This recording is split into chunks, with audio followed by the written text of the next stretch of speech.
Now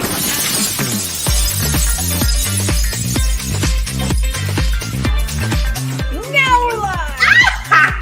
Erin Kennedy. The general craziness of it, the impact on your life. We have gone through so many stories and we said, you know what? This should not be kept to the two of us.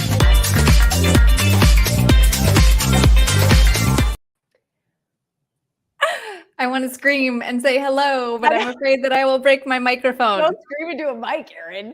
It's so good to see you, Megan. You too. I should have done my hair, I'm seeing now. You know, it's so funny that you say that because when you first logged on, I was like, oh my gosh, it's Lana. Oh, because it looks really light? Well, it Because looks I light didn't, and like, straight. do It looks it. like just how she wears it. And it's because it's fluffy because wow. Let's put it back here. So You're there we lucky go, though there your we go. hair gets fluffy. In this humidity, my hair is just like... It is, well, you're in Minnesota, so maybe it's like a smidge cooler, but it is the surface of the sun in Chicago today. I'm going to look it up because it's really, really hot right now and humid. We're going for like 95 today and 98 or something tomorrow. And the heat index is well over 100. So there's, kinds of like heat warnings and all kinds of stuff. But it says it's 77 here right now, but it feels much hotter than that. Matt never likes it when we talk about like a feels like temperature because he thinks that that's silly. It is true though, honest to God, because if it is really low humidity and it is a beautiful 80 degrees, there's a nice breeze, it's totally fine. Right. If it is 80 degrees and the humidity is like ratcheted up to like 9 million, it sucks. Like today. He also doesn't like when I say meteorological fall or meteorological summer. But those are things. And I just, I was a meteorologist, but I do not like to say the word meteorological. It's tough. It's a hard word. Yeah. That one has always been a hard word. And also entrepreneur is entrepreneur. I've told you before, my least favorite word to say on TV is rural. Yeah, that one sounds kind of icky too. I think we should catch people up and say hello. Hi, everybody. Come out of retirement. Yes, retirement. Well, let's just call it a little, we took like a little summer siesta. Summer siesta. Because the kids were home. Erin and I both work from home now. So we were already managing too much. And my kids are back. Are your kids back now? No. It's cool. September 5th. And for anybody at home who was wondering, really I did Google the cost of boarding school and it is cost prohibitive. But now I know. Mine, I don't know about yours, Erin. You're probably there now, but my kids, they're bored in the beginning because they're used to so much structure. And then they start to find their rhythm and they enjoy summer. They've got their activities, they go play, they do whatever they do. And it's great up until a certain point. And then they need the structure back and they start to become insane. Yeah, they just get squirrely. Yeah, no, that's definitely where we are right now. Like they just need to go back at some point. But we, it's so funny, Megan, because we were so conditioned from TV news, I think, we were so used to putting on a product every day, regardless of if you were ready. And if not, there was like tons of planning that went into it before. And all of a sudden we were just like, we needed a summer break and we apologized that we kind of didn't communicate that effectively because you and I both had a lot of people who were wondering like, where are you? Are you done? Yeah. Like, are we still doing? I don't really know. Yes. No, we are. And like, if I'm completely honest, today, what we would like to address a little bit is that we want to know a little bit more about what everybody thinks you'd like to hear more of. So do you like it when we talk more about our old stories? Do you like it when we talk more about blah, blah, blah, blah, blah? What do you want from us, basically? And I don't mean that in an aggressive way. I mean, what would you like to see more of, have us cover? Hi, Gary. Yeah. Hi, Gary. Sorry that we left you high and dry. Well, it's good to see you all we were thinking, positively that we'd be able to do all kinds of like extra little shorts and things like that. But then even life got too crazy for that, quite honestly. But we're back in the thick of it. Yeah, we're back in it. Planning for, upcoming shows and whatnot. And I just mentioned I'm going to be reaching out to our good friend Jay Levine because it was the 30th anniversary of The Fugitive. So, that makes me feel old and everything, but Jay was an integral part of that. And really interesting. It will be interesting because I also want to talk to him about residuals. Oh, what's he getting from that? Good question. And the I've SAG gotten after residual strike. checks for 1 penny before, and I feel like it wasn't worth mailing. You did from the talk? Mhm. My residuals from that have finally stopped coming in. Well, Oh, years I ago. haven't had one in a while, but the last one I got, I think was like a literally like a penny or 5 But cents I or think it something. was like, airing in Romania and stuff. So I'm famous in Romania. Did you know that? regionally famous. Yeah. So yeah, we definitely want to chat with Jay, but I also do want to chat with somebody who can talk about the SAG after strike because that was the union that we were mandated Yeah, to so be it's a part of in interesting. Chicago. Originally, there was SAG, which is Screen Actors Guild, and AFTRA, which is like the American Federation of Television and Radio Artists, something, something, something. So at some point, they merged into one. So now the people that you see on TV doing TV news who work at a union station are also the same union as the folks who are striking right now in LA and everything. And quite honestly, I think we're going to start to see that ripple effect in a big way because, like, all the streaming shows that everybody's into all the time, they're probably good through about the end of this year. And then there's not going to be anything to watch that's new, that's that type of show, like You a guys, Cobra if Kai or I have whatever. to go through next year without knowing what happens on Severance, I'm going to be What is? unhappy. I don't even know what that is. It's on Apple TV Plus, Okay, and you need to watch it. is it really It's good? great. It's one of Can I my have favorites. what like kind of is it about? It's about his workplace and like you actually sever your consciousness so that you have your work self and you have your life self. Oh So my whenever god. he goes up to work, like he has no memory of his outside life and vice versa. And it's just creepy workplace stuff, but it's so well done and so well Okay, acted. And but don't then you it's feel just a like mystery. that's kind of how it is anyway? Yeah, well, and that's why there's so many things about it that you can relate to, even though it seems so science fiction-y. Yeah. Like the silly rewards that you get at work for doing things. And have Oh, you ever that worked at a is- place where it's like Hawaiian shirt Fridays and yeah, you yeah, meet goals and you get yeah. a cake and stuff? Yeah, I mean, yes, sort of. I mean, that certainly didn't happen in our old world. No, No. no, fewer and fewer perks. And you know what's interesting, Megan?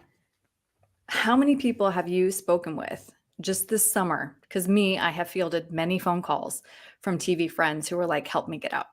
How do I Yeah, do? it's a common theme, I think. And it's just because things are changing. And, it's in the world, things are changing. I feel like everywhere for everybody, things are more expensive. People can't afford what they used to be able to afford, all of that. So I think it may be like a little microcosm that we're able to see because those people know us and will call us and say, hey, what do I do? But there are people trying to change jobs all over everywhere. Because, it's like, I think we've also reevaluated what makes us happy. Like if you were to look, 10 years ago at social media, it's all about like glorifying the grind and stuff. And like, I work Hustle so hard. culture. Yeah. And now I'm the vice president or whatever it is. And now I feel like what's being glorified is slowing things down a little bit and bringing it back to like what we all realize is the actual really important stuff. We Just finally, by the control way, over your time. How yeah, do you spend your time? Yeah. exactly. We finally got to take our trip. We were going to take the kids always over to Europe. And so we finally got to take that trip this year. COVID messed it up originally because we were going to go in March of 2020. Clearly that didn't happen. Yeah. So then it was like, well, what is it worth it to go? Well, we finally made it.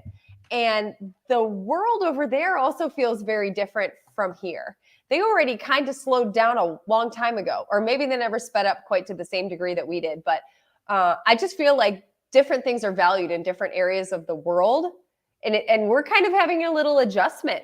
And also, like, think about what a crazy next 12 to 14, 15 months this is going to be with the next election coming up. That's going to be wild, I mean, like, which octogenarian are we going to choose from? Take your pick. I don't know.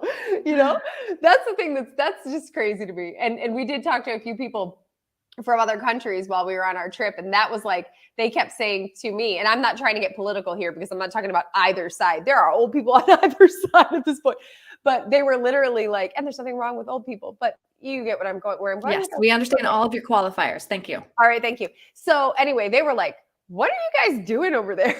Is there no one new? And I was like, I don't have an answer for you.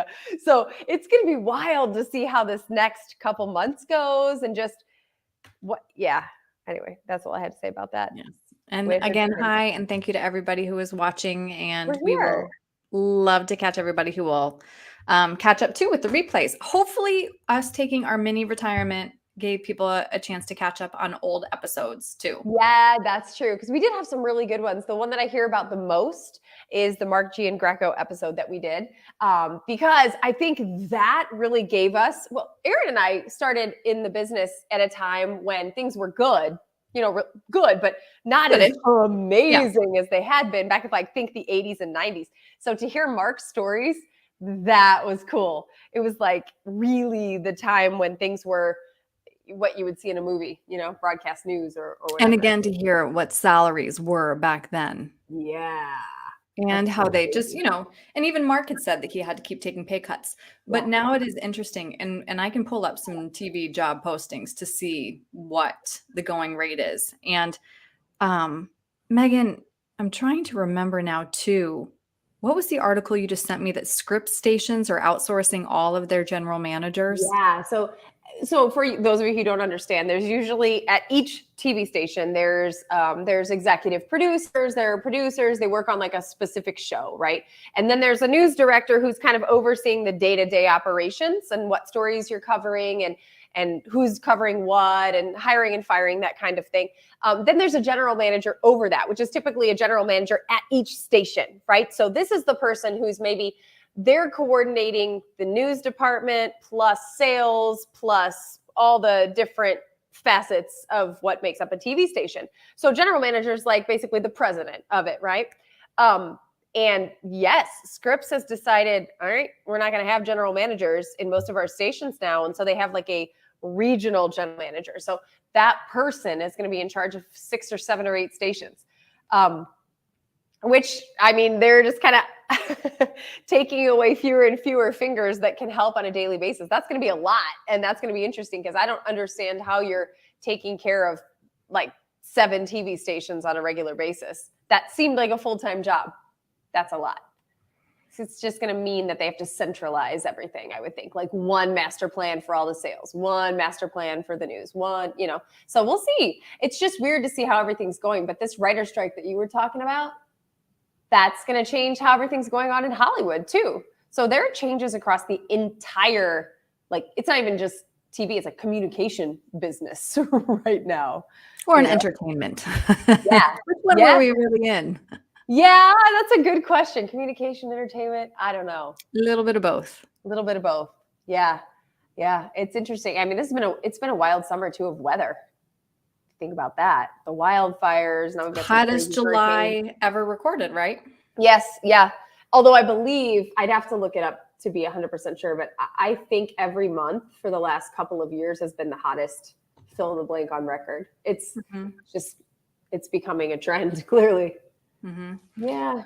And we have a lot of good TV people who are weighing in as well. You are not alone. Jordan worked 1 a.m. to 9 a.m. shifts. Oh, it's brutal. And, I think about that sometimes because I will run into people often who say, are you sad you got out of the business? Or are you sad that you're done? And part of me loved the show part of it, chatting, the ad-libbing, the artistry part of it. But I do not miss things like that 1 a.m. to 9 a.m. shift. I do not miss that. What is your response? Because I was just chatting with a mom the other day who our kids play together and, she didn't know what I had done, especially because I moved and, I'm not really known here. But it's not something that you lead with like, I'm Erin. I'd like you to know that I'm regionally famous in Chicago, Rhode Island, and Ohio. Hold on a second, though.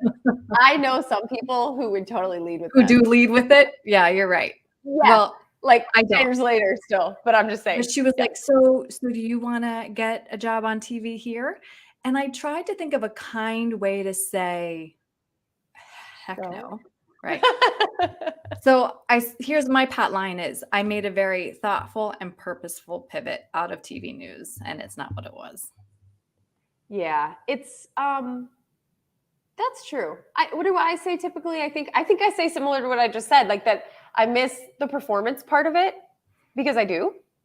There are other things I'm doing though that scratch that itch. So it's not like I'm not getting to be on camera anymore. I am still doing all that kind of stuff. It's just not every day as a kind of like a grind.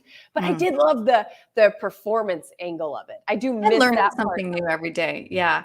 So Yeah. speaking of the Yeah. fact that we are both still kind of keeping our on-camera chops, I am doing kind of an outside inside job down in Florida. Again, I don't think I've gotten a chance to tell you about this yet, Meg. No, tell me.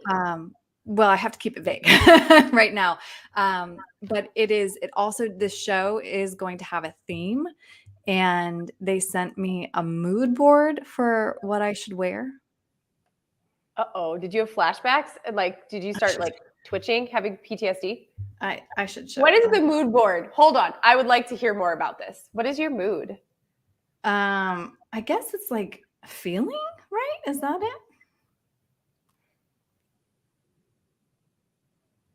It looks like jammies. It's Are you wearing jammies? I mean, they look comfortable, right? Yes.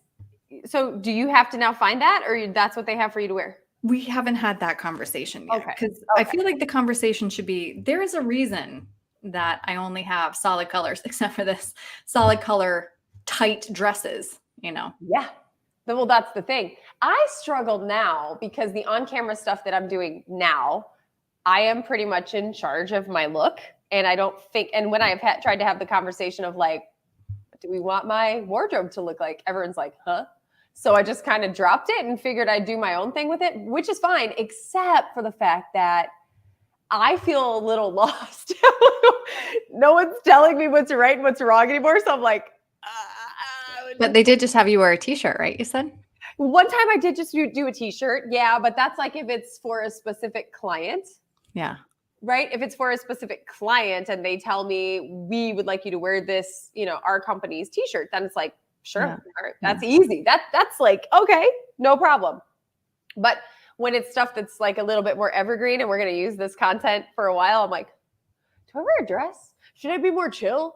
Who can I ask? Where's my mood board? Nobody's giving it enough thought. No. As much thought as you. Well, I don't think that people outside of that industry, so entertainment industry, let's call it that. I don't think people outside of that think about how much of an impact what you're wearing can actually make on the product and the vibe and the whole thing. So yeah, I'll have to just run it by you, Erin. Maybe you can create a mood board for me. I mean, it's not like we haven't done that a million times before. But I want to sometimes wear sleeveless, okay? You look amazing. Of course you should be wearing sleeveless. I wasted the best years of my arms. Yeah. Under short sleeve and 3/4. I still laugh about that. Those years back. No. Yeah. So is there anything else that we needed to chat about other than saying we are back in action and looking forward to some more really good guests? And there's still tons of like crazy news stories to talk about. Oh, there's a lot we can talk about. I think the big question that I have is because we have such a huge amount of things that we could be talking about, right? So I'll list some. We could be talking about current news and like what we're seeing on the news and how we would have had to cover it and what that would be like from the anchor's perspective or from the people who are covering the story. So there's that. There's the interviews that we've done, which, like the Mark G and Greco interview and all those. Okay, there's that kind of stuff. There's also advice, because I have realized as we move through time that the things that we learned about how to communicate work everywhere. So would you guys like to see more of that kind of thing from us, like tips and tricks for if you have, a big presentation coming up or whatever that may be? You can do that.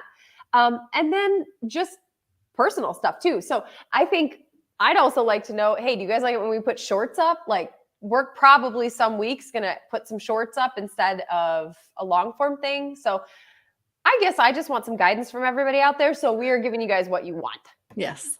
Yeah. We are very used to taking direction. Can you tell? I need a mood board and an assignment. Okay. I will work on your mood board. It can't be in PowerPoint form because I still don't know. I can't make a PowerPoint. Oh my God. So we had like reviews. This is funny. We had like reviews, right? Where like, how are you doing? This is like peer review things and stuff. And so I had my thing where I got to hear about my peer reviews. It was like, Megan works so hard. Megan's so focused. She gets everything done early, not even on time, like all that stuff, right? And the one thing that I needed to work on was my technical skills. And those would include like, how do I make it a PDF?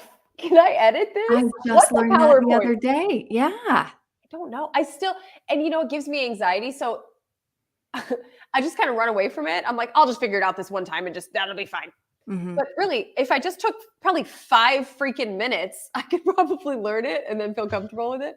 So, what's funny? I was just listening to a podcast about how a woman researcher was studying kind of how women in the office take on, she called them crap jobs, like ordering the birthday cake for somebody's birthday. And it's like, man and woman, same job, but the woman is more likely to do these crap jobs, fill the printer with paper, fill the ink cartridges and that. Yeah. And she wanted to know if COVID had changed that. But one thing that I learned that I thought was interesting is that men are more likely to claim strategic incompetence, which What means does that mean? you say, I don't know how to fill a printer. I don't know how to put new paper in this. I don't know. And that is what I have embraced in my new job. I don't know how to do a PowerPoint. I don't know how to do that. I don't know how to turn that into a PDF. So I am embracing my strategic incompetence. I will say that there are so many things about my job that I'm doing currently that other people would have no idea how to do, that I feel like I can say, someone's going to help me with this because I don't know how to do this. It's very easy thing. Yeah. Speaking of which, what is it? Is it The Fugitive? No, what is the movie? The Liam Neeson, where it's I have a very specific set of skills cultivated.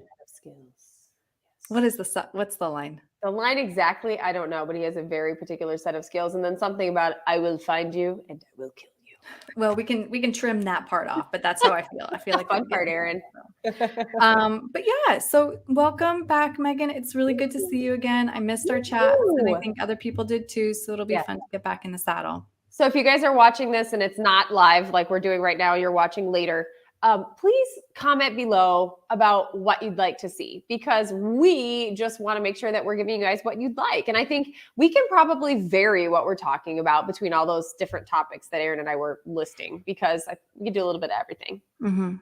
Yeah. And we still don't want it to come off too complaining, because I feel like we could talk about like the dirty trenches and TV news every day, but I don't know if that would get tiresome. I don't even want to talk about that, to be completely honest, because we did have wonderful moments in our careers, and we did have really horrific moments in our careers, like any job, like life, you know what I mean? I learned a lot of stuff from that business. I also learned a lot of stuff about what I would never want to do again, you know what I mean? Mm-hmm. But I think we can use what we went through to just tell really interesting stories, but also to help people with stuff that we know that they may not. Mm-hmm. So like, to me, that's what I would like to focus on, because I don't want to, you're right, I don't want to feel like we're whining. I don't even care anymore, really. Do you? No. But that being said, still I hear some stories from newsrooms we worked in, and newsrooms from, all over the country, where you're like, gosh, you guys are seriously having to put up with that right now? Yeah, they are. And you know what? Erin and I are both it's a Facebook group, a closed Facebook group to people on air, women specifically. And yeah, when I see sometimes some of these women are asking for advice about what to do, and I'm thinking, oh, run, man. But you get into a place where you're not, like, reality is not really in your brain at that point. Like, you're not seeing it that it's your life and you should be happy. And you're kind of seeing it within the scope of like, I have to deal with this. This is my career that I want. And it's like, but at some point you hit maybe having kids, maybe whatever it is, a button pushes and you're like, wait a second, it doesn't have to be like this. And I think when you see people going through those moments, it's like, oh, we've been there. Well, too, and I was in my mid-30s when I was, meeting with a financial advisor and, talking about just even for planning purposes. And he said, well, you're making this right now, but, you can expect that in 5 or 10 more years, you'll be making significantly more. And I was like, no, I can't. Yeah, I'm probably tapped out and can plan on pay cuts. Yeah, that's 100%. Yeah, I remember having a similar conversation like that with Lance of like, well, I don't think I'm going to make anymore, especially once I had gotten a couple offers at the network, and those offers sometimes were less than what I was making here locally. I thought, wow, there's really nowhere to go but down. Yeah. And, and that's part of like what's going on in the whole industry, which has changed things. I mean, that's part of what they're complaining about, right? For the writer's strike and all of that stuff, because they're not making, when we think about Hollywood celebrities and these stars, you're thinking about like Tom Cruise and all these big, huge names. They're making stupid money. But if you're just a character actor who rolls up for 2 lines in a movie, they're not making very much money at all. Did you hear that? And I know we're going off subject, but like it was 2 years ago or maybe less than that, where they were having background actors. They were calling each one like into a trailer one-on-one and scanning their faces so that AI could just put them in the background of movies moving forward. See, it's that kind of stuff. That's scary. Some of these guys are already working restaurant jobs anyway, right? So that they can make ends meet and have a couple jobs here and there and pray for their big break. But when the big break never comes and now you can't count on money for a day's shoot where you're an extra, that's tough. That's going to change. That's what they're fighting for right now. They're not fighting for Tom Cruise to make a tiny bit more money off his movie. Okay, like they want more than 5 cents residual pay. Yeah. That kind of thing. Yep. Yeah, maybe we can get somebody from SAG-AFTRA on. I will reach out to our old rep. I'd actually love to hear that side of things, because they are in those negotiations all the time. And that's a tough negotiation to have, because it's like you're negotiating with big business. This is a big business with a lot of money behind it. Yeah. So, well, Megan, I'm glad your kids are back in school. Yeah, me too. It's funny. I just got to say this real quick. I literally was like, I love them to death. And I was kind of sad as summer was coming to an end, because summer was coming to an end. But then at the same time, I was like, oh my God, get on the bus. Because you guys are like, they weren't listening to me anymore. They were bored. They off you go. Teachers are amazing. Thank gosh. I have a lot of friends who are teachers, though, and this last couple of weeks has not been easy for them. Coming from like free summer to back into the classroom like that, they're like, oh. We have fully embraced brain drain in my house too. Like there was no math worksheets going on. There was none of that. Look, I never did, because I was exhausted for most of their summers up until a couple years ago. And then it hits a point where it's like, not everything needs to be so hard. And we don't need to make everything sometimes harder than it is. So like my personal thing is I'll pick like a thing that we're going to make harder than it is, right? Like, okay, you love your jujitsu class, but you need to practice a little more at home because your coach said so. Okay, so then you make that a little bit harder and they practice at home. You can't do it all. It's impossible. So like if they're getting good grades at school, we good. Good human beings. Check. My work here is done. Yeah. All right. Good. Everybody, so good to see you. Megan, so good to see you too. This is going to count as our episode for the week. And then moving forward, we're going to go back to the Friday postings. And leave us notes, what you want to hear. Like I want specific things. As we said, we need direction. I don't want a closed mood board, though. I'm only asking Erin for that. Deal. I'll get to work on that right now. It's going to be cut out magazine pictures, though. That's totally fine. But also, where do I source it? Because I don't need a mood board where I can't find the dang shirt. Where can I find it? Yeah, good point. I guess we can just do that. Yeah. All right, everybody. Have a wonderful day. Megan, good to see you. Bye, everybody. Bye, guys.